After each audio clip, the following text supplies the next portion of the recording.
મારું નામ રજનીશભાઈ જયદેવભાઈ પટેલ, ગામ શેરથા. અહીંયા અમે વડવાળા મહાદેવ આશ્રમની સ્થાપના કરી છે. વડવાળા મહાદેવ આશ્રમ એટલે આ વિશ્વનું અમારું પહેલું એવું આશ્રમ મંદિર છે કે જ્યાં અમે મહાદેવની પૂજા વડના રૂપમાં કરી રહ્યા છીએ. અહીંયા કોઈ લિંગ કે મૂર્તિ નથી. અમે અહીંયા વડવાળા મહાદેવ આશ્રમની સ્થાપના થકી લોકોમાં એક આધ્યાત્મિક વિકાસ થાય, આધ્યાત્મિક ચેતના ફેલાય અને એની સાથે પર્યાવરણ સંરક્ષણ સંવર્ધનના કામ થાય એ હેતુથી અમે અહીંયા વડમાળા મહાદેવ આશ્રમની પૂજા આરાધના કરીએ છીએ. અહીંયા અમે વડના માધ્યમથી લોકોમાં અહીંયા યોગ મેડિટેશન દ્વારા લોકોને એક માનસિક શાંતિ પ્રદાન થાય અને લોકો વધુમાં વધુ આ બધી પ્રવૃત્તિ સાથે જોડાઈને પોતાના જીવનને સુખી અને સફળ કરે એવા આશયથી અમે કાર્યરત છીએ.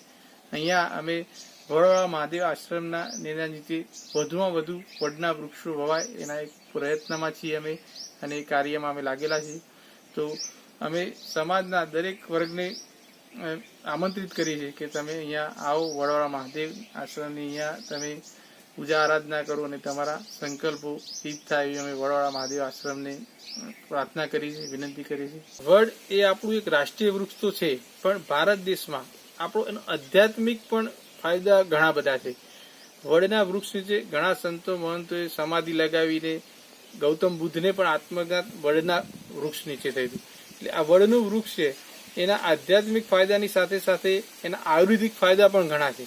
એ પશુ પક્ષીઓને તો ઉપયોગી છે, પણ માનવ જીવનને પણ એટલું જ ઉપયોગી છે.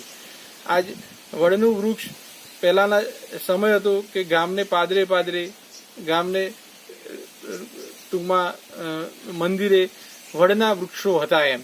તો જે ઘટી રહ્યા છે, તો જો વડના વૃક્ષો વધુમાં વધુ તળાવ કિનારે છે તો એ માનવ જીવનને પણ ઉપયોગી થશે.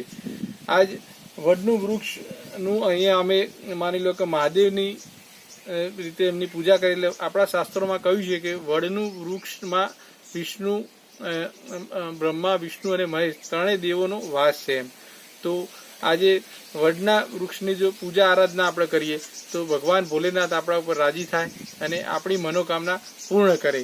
એટલે અમે અહીંયા વડવાળા મહાદેવ આશ્રમ સાથે જોડાયેલા લોકો અને અમારા જે સહયોગી છે એ લોકો અહીંયા આવે છે, અહીંયા ધ્યાન લગાવે છે અને અહીંયા અમારું મોક્ષ મંત્રનું આયોજન ચાલે છે, મહામૃત્યુંજય મંત્રનું.